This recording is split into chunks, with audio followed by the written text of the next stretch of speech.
media. Best way to interact with these things is to join on Haps, because that way you get integrated into the comments and the chat stream as well. And you can see who I'm responding to. I respond to questions people have asked. But there we go. Anyway, one of the things... Hi, Georgia. Good Georgia's here. We're going to talk about bats a bit. Georgia has probably forgotten more about bats than I will ever know, so she can tell you all the things I get wrong, as I do. Anyway, the theme here on Haps at the moment is Halloween. They have a theme every week, and there's a bit of an association of bats with Halloween. I have to say some bat people I know are a bit don't really like the idea of us using Halloween to talk about bats, because they feel that associating bats with things that are sort of scary and dangerous, or monsters or creatures or night, is sort of perpetuating this image of bats as problematic. And I can see that, but at the same time, it often gives you an opportunity to talk to people about the animals that you wouldn't get if you were just doing your own thing and talking to the sort of people who spontaneously come to talks about bats at any time of the year. So I tend to take the view that you do use these things where people have associations, even if the associations are wrong and possibly even problematic, to sort of as a way to get into things. So that's why I'm doing bats at Halloween. If anybody is watching who thinks you shouldn't do that, fair enough, but that's my thinking. And as I say, I'm down here at Perryvale Wood. This is the nature reserve I run here in northwest London. I run with a lot of other people. Certainly don't do it all on my own. I don't do much of it on my own. There's people who put in a lot more effort than I do. And I regularly survey for moths here after night, which we might have a look at one of the traps as we go. And I also, when I'm down here, try to put a bat detector out and see bats. So we'll go and have a look at that in just a second. Thanks for the award, Georgia. It's appreciated. It's always good to get something to show people are enjoying these. So what I'll do, I'll wander over now and have a look at this bat detector I'm operating. Turn the camera around. Where's that? So this is the device I'm using. As you can see, what it is an iPad. And on the end of the iPad is this red device. This is called an Ecological 2, Ecological Touch 2. Anyway, from a company called Wildlife Acoustics. And effectively that is a microphone, but it's a microphone that's tuned to the very high frequency ultrasound that bats make. Just briefly cover that. Ecological Touch, that's it, thanks Georgia. So to very briefly cover how a lot of bats navigate, possibly all bats navigate, certainly all the ones in Britain navigate. And they navigate, although they do have eyesight, typically eyesight at least as good as humans, so they're not blind, which is another misconception about bats. They see now, if their eyesight's are as good as mine, or as good as this camera's, you're not going to see much there, and you're probably not going to pick out a little insect that you want to eat. So the way bats supplement their sight, or the way they see at night, is by ultrasound. And the simple version of that is they put out sonar like on a boat, they put out pulses of high frequency sound. Those high pulse frequency sounds bounce off other objects, come back to the bat, and its ears interpret them. That's the quick version. So what this device is doing is it's listening with the microphone to those high frequencies. And it's passing them into the computer, and the computer in the iPad is processing them, turning them into a picture of the sound here. And you can see this is all, I mean, all you're seeing here is noise at the moment, and me talking at the bottom. There is a bit of a signal going on around out here at 20 kilohertz. That's not a bat, that's actually a bush cricket, or a katydid, as the Americans call them. That's dark bush cricket, and I can hear it with my ears. You might be able to pick it up on the devices, on the phone as well. Some of its sound is just within human hearing, but it goes up above. And these detectors also pick up crickets, grasshoppers, bush crickets and so on as well. But it records the sound, it passes it to the computer processes it, and the computer has a go at applying some artificial intelligence, some reasoning, some pattern matching, and says which bat it thinks it's found for you. Of course, at the moment, it's not found any.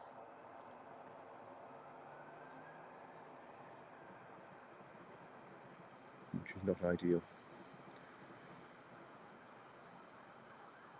So we'll keep watching this one. Hopefully a bat will go by. It's not so cold as to be impossible there'll be bats on the wing. It's probably 8 or 9 degrees, so it's getting a bit low in temperature for many to be on the wing. But I've had them in this sort of temperature before. Put off by the police car. Yes, London wildlife, the police car. What was I going to say? Distracted me, Fiona. So I mean, these devices have been really useful. Yeah, they never come when you want to. If we don't get any here in a few minutes, I'll take a wander up to the canal, and often the canal is better for bats because they like to hunt the insects that are coming over the water surface. So we'll wander up there in a little while if I don't find anything here. But these devices have been really useful. So this is something that you plug into the iPad in this case, or you can plug it into an iPhone, and they make an Android equivalent as well.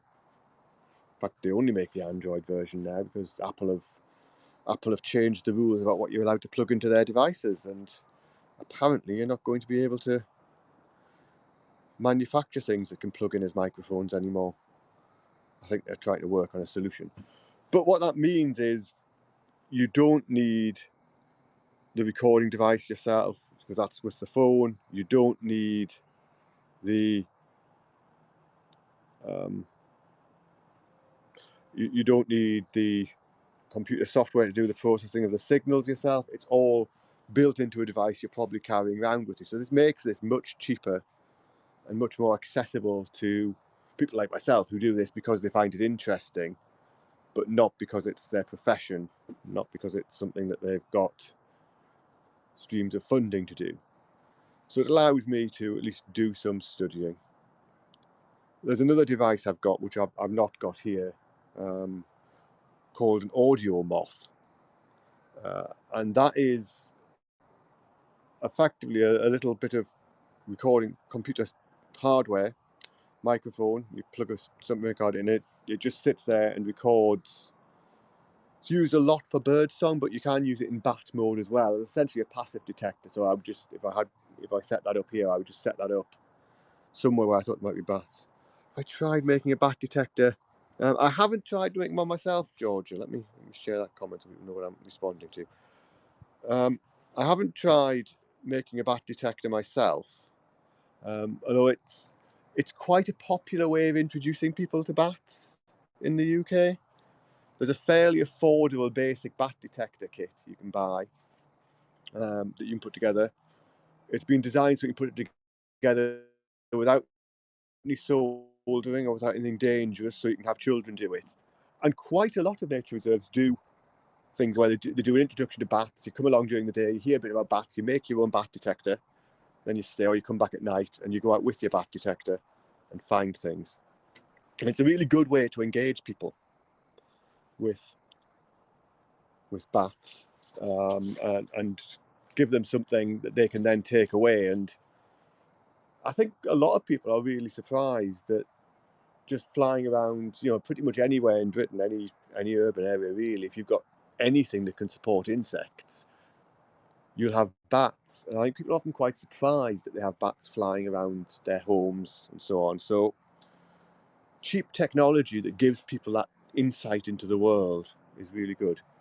Now, I've not seen any bats going over on this, but I've been sort of paying attention to the phone as well. So what I'm going to do now is I'm going to stop this device. Which will take a moment. Come on, stop. There we go. It's near enough to stop. It sometimes does get a bit slow when it's doing this, I have to say. There we go. And then what you can do is you can look at the recording. So that's today's right at the top, and there's nothing there. I mean, it's made a couple of recordings, but not ID'd them. You can have a quick look at them. But there was nothing on there that to my eye looked like a bat. I think that was just that cricket.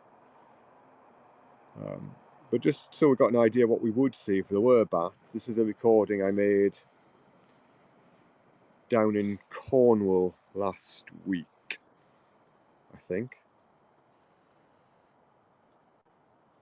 Oops, not making a lot of loud noise. That wasn't a very good one. Let me try and find a better one.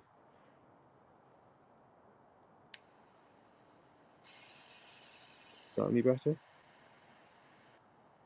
Well, you can see that you can hopefully see there's a sound there, but it's not playing a very effective noise. Let's see if I can just find a better one.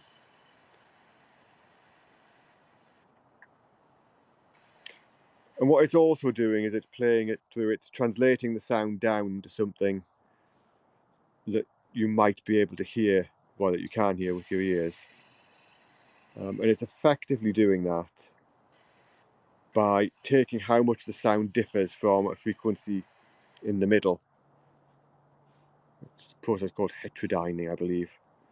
The sound engineering is a little complicated. I did go on a course on it, and it's useful to know what it's doing and what that sound is. That's not really the sound just made lower, it's the deviation of the sound from a central point played in frequencies we can hear. It doesn't matter too much, you get used to them, and people who are really good at this can actually identify the bats just by listening to those noises. Let's try one more. Wow. So you can see the sort of thing it does anyway. It picks up these sounds, picks up some pictures, and theoretically plays them through. So what we'll take a quick walk up to the canal.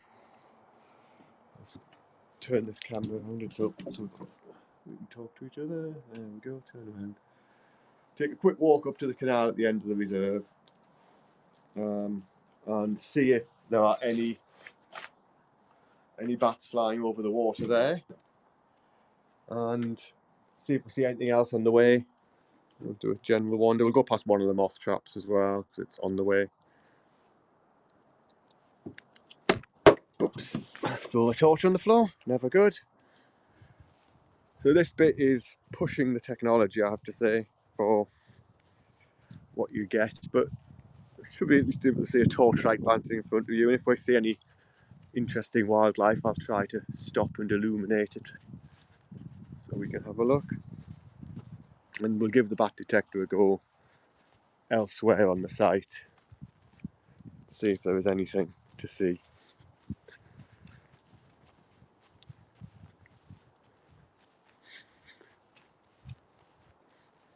Yeah, this is one of these things about, I was saying about bats, people are surprised often to know that these things are flying around their homes, their normal areas. They perhaps think of them as something you find in strange and abandoned places. And similarly, I think one of the reasons I quite enjoy doing some of these nocturnal surveys, some of these things looking for moths, which I go looking for, is again, you're sort of seeing a world that's there, that's obvious, but that people just don't know about. And this is one of my bat focus. This is one of my moth traps. It's got these lights on. Theoretically, insects fly to it. We will see if we can see any. Well, there are certainly some little flies, possibly mosquito type things. So it's certainly attracting insects, which is a good start. There's a moth just gone in. There's a red-green carpet.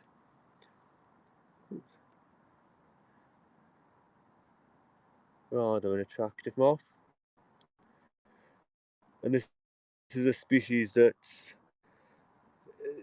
20, 30 years ago, when they last published a big survey of the moths in the London area, this was regarded as a very scarce species. You wouldn't see it in many places at all. It's now a pretty common one. Anyway, we're going to head up to the canal and look for or listen for bats rather than doing that. You can see two things. You can see that the sky is overcast. That's good for when I'm out looking for moths. I want an overcast sky. It tends to keep the temperature warmer. I suspect that means it's good for bats as well. Again, they will prefer to be out when it's warm enough that they're not expending, I guess, too much energy keeping warm. The other thing you can probably tell is the sheer amount of light pollution we have here in London.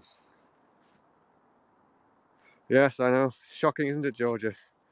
Getting distracted.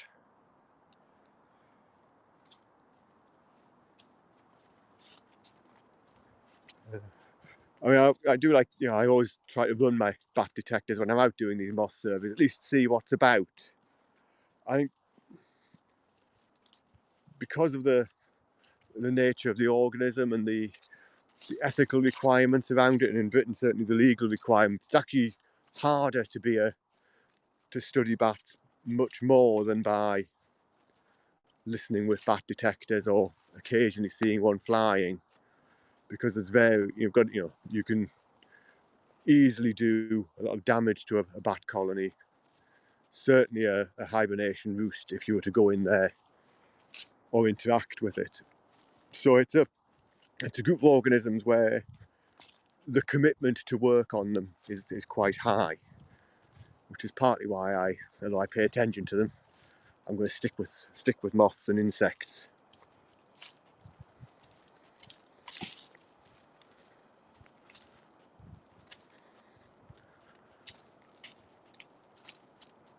The other nice thing about this site is, although we're in suburban London here, fairly nice part of suburban London, but there are lots of people around, but the site is locked. So at least mostly when I'm doing this, I'm not going to run into anyone. Of course, it does mean if I do run into anyone, they're probably doing something nefarious because they'll have broken in. So, yeah, swings and roundabouts, I guess.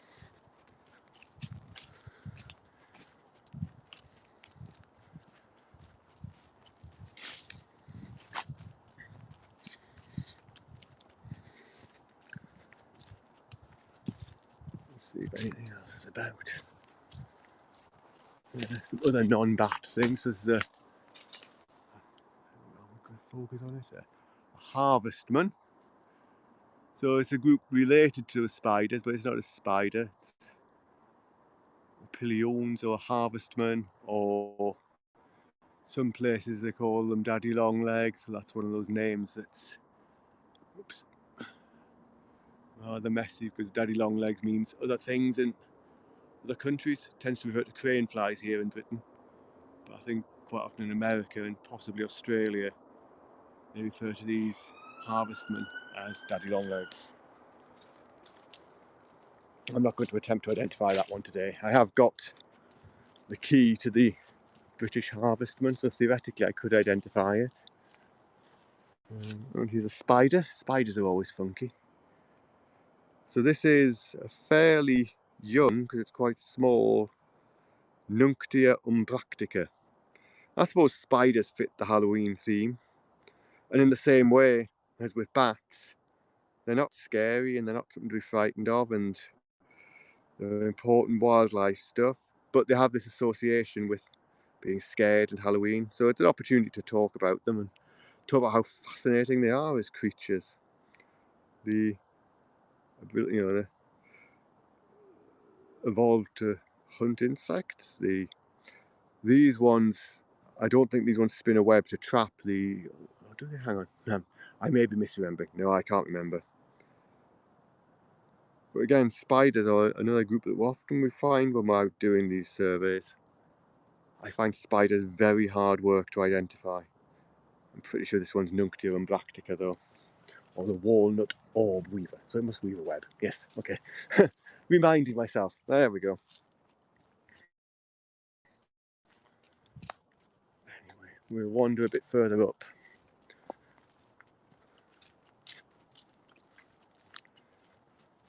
Let's see if we can pick up any more bats. And if we can't, well, we'll at least have talked about bats, which is not as good as hearing bats and not as good as recording bats, but is always good. I would say if you want more about bats, do follow Georgia, who's in the chat here. She's a professional in this field and does lots of interesting broadcasts on here on HAPS on a wide variety of things, particularly on it's Wednesday evenings for me. I guess it's Wednesday afternoons for her. Her and another HAPS broadcaster have a really interesting show about, is it called the Humans and Wildlife Show? And covers a wide range of really interesting topics there. So give Georgia a follow if you don't already.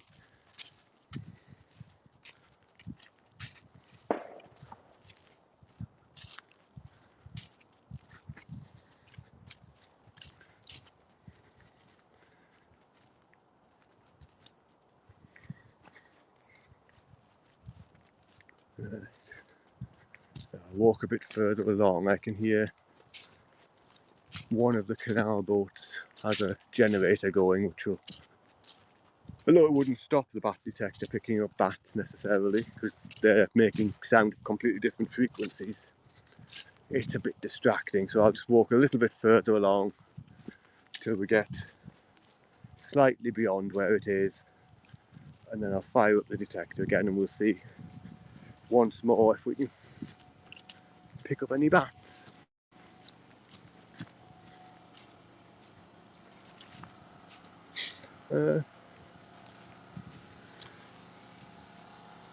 Yeah, that's good, Georgia. Thanks. That's some good things to share, to talk about. There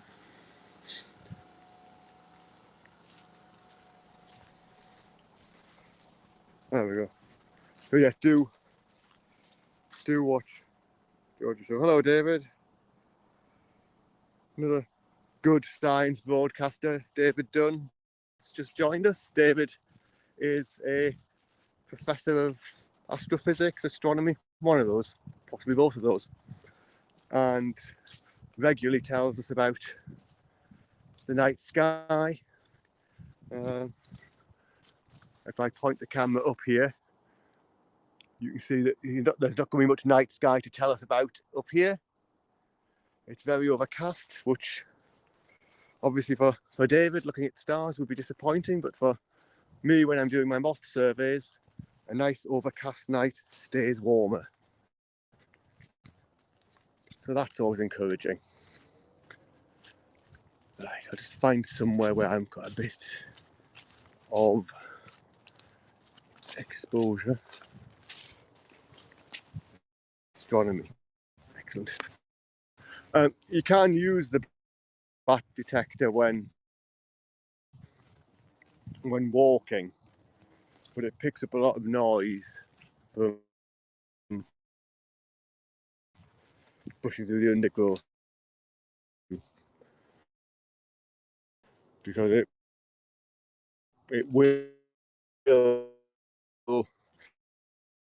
if it thinks something might, and then of course you've got to go through and process. So I get not processing the sounds when I get home. So do bats eat moths? Yes, bats.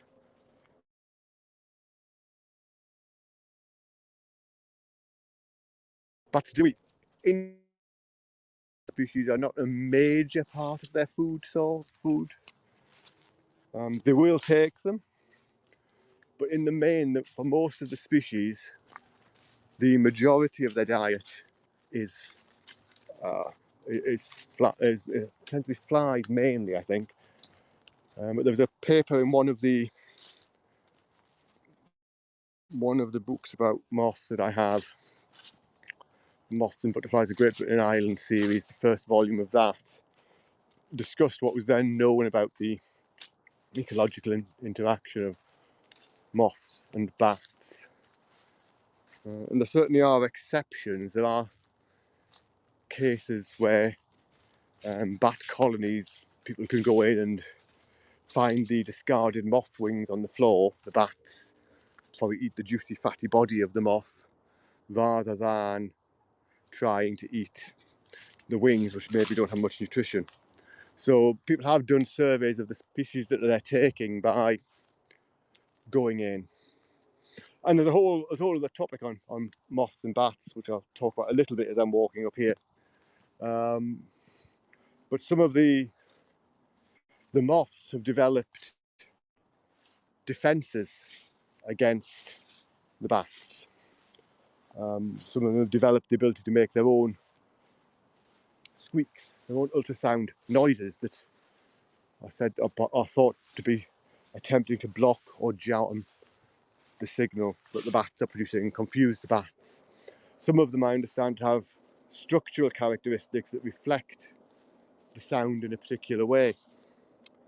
And there's been a suggestion that I've talked on one of these broadcasts before about protective coloration.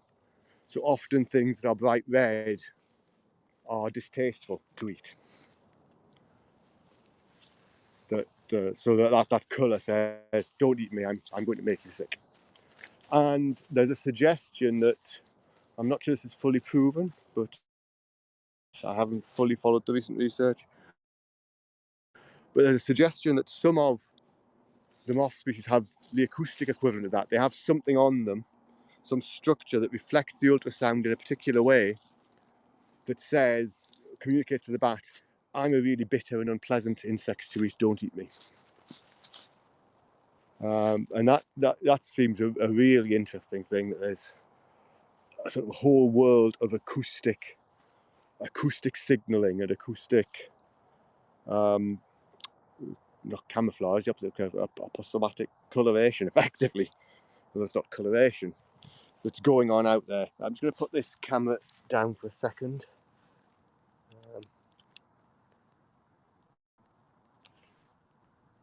And sort out the bat detector. So, hello. Just crawling on the ground to set up the bat detector, and I'll explain what it is. Oops. There we go. Come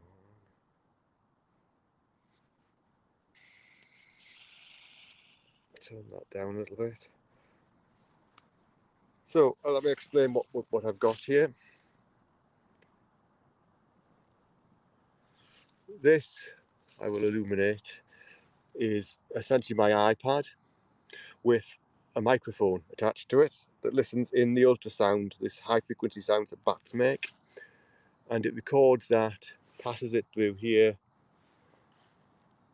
processes it, tries to identify the bat, and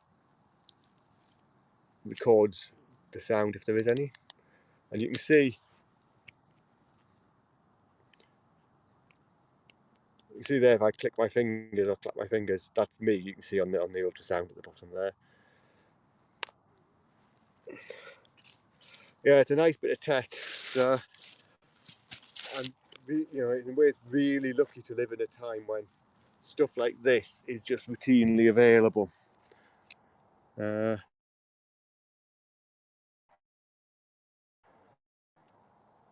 And indeed stuff like the platforms I'm using to share this.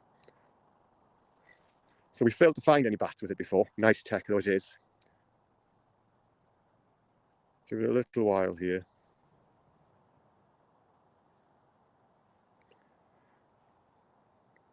And again, the sound patterns that the bats produce are distinctive. Yeah, she may have left. Failing to find bats is not as fun as finding bats. But the sonograms they make, the type of noise the bats make, can be quite distinctive. So some species can be identified just by the picture they draw on this screen as they go past. Other species can't, and there are some where you can't reliably identify them just from this. Bats in the Myotis group can be pretty difficult. Yeah. Unfortunately, yes, again, I think it's just got a little bit colder than it was looking like it was going to when I planned to do this broadcast. And I think the bats may just have decided to call it a night or not come out at all.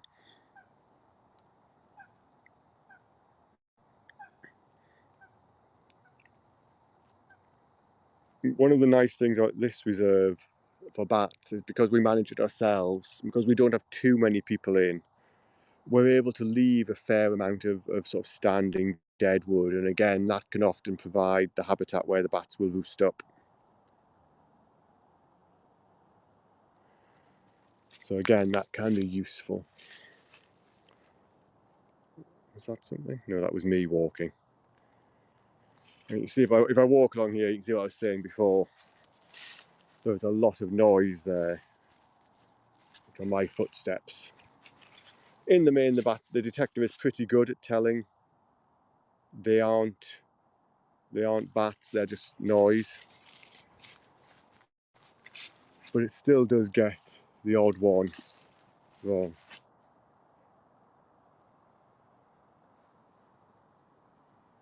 Chilly or wet, yes, they just sleep in and use their torpor to save energy. Which makes sense. I sometimes wish I could do that if the weather's not good enough. Don't think George is eating moths. I'm pretty sure George is a vegetarian.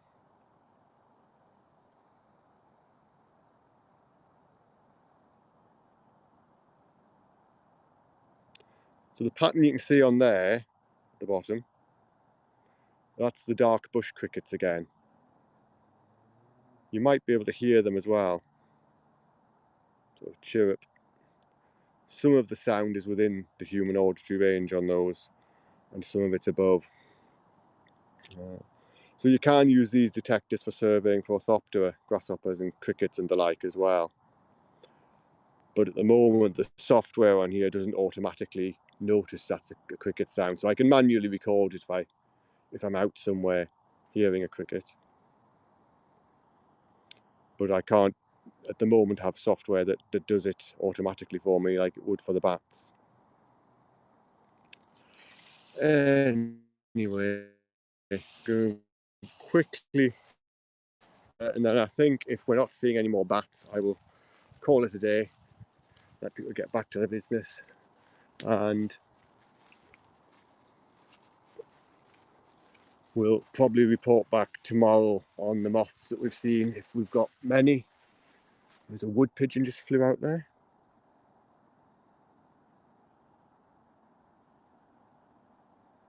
Ooh, rock climbing in Kentucky, that sounds like fun. Was it just a fun rock climbing trip, Georgia? Just for the fun of rock climbing, or were you looking for bats up there?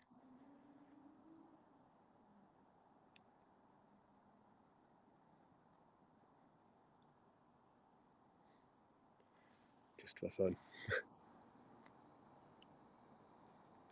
Well, I think we're largely failing to find any bats. So what I'm going to do, I'm going to just leave that bat detector on the ground for a second. Fiona wants a mermaid azure, which is a type of moth, very attractive one. We've got them here the last few years, so it is possible we'll get one. Anyway, let me try and illuminate myself without blinding myself, and then do that. Hang on. That way. There we go. That's me.